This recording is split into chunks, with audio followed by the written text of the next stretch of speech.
Here's the problem millennials have with minimalism. So, you know how some people are talking about getting rid of stuff they don't need?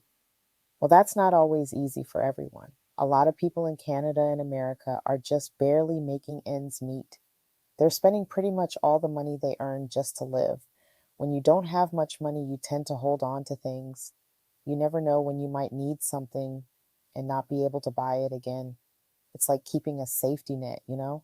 For a while, there was this trend where people thought they had to have super plain white homes to be minimalist. But that left out a lot of people who love bright colors and patterns in their culture. It's like saying everyone has to eat vanilla ice cream when some people love chocolate or strawberry.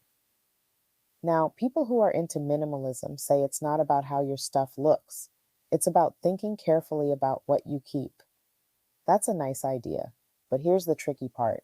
Our world runs on buying stuff, and minimalism was kind of telling people to stop buying so much. Here's our coffee break. Please subscribe. We've got fresh videos for you every day. I want to make your journey fun. Thanks. It was popular because people were tired of having too much junk, like attics full of forgotten things or garages so packed you can't fit a car in them. But in the end, it didn't really fit with how our world works, where we're always being told to buy more things. Let's talk about something interesting, how our brains react to ads and what our friends say. It's super hard to change these reactions, you know? Think about it. Big companies spend tons of money every day trying to get us to buy stuff. It's like everywhere we look.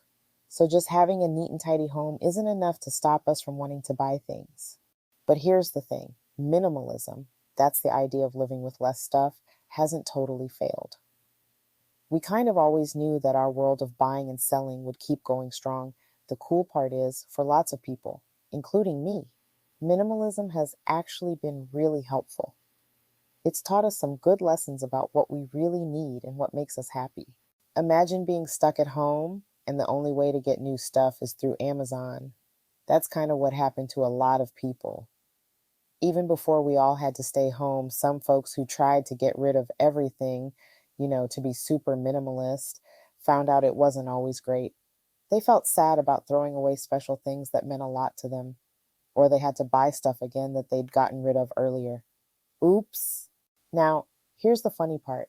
This whole minimalist look, the super clean empty spaces you see on Instagram, it didn't just stay in people's homes, it spread everywhere. Coffee shops, Airbnbs, and even fancy clothing stores all started to look the same. Everything got this sleek, bare look.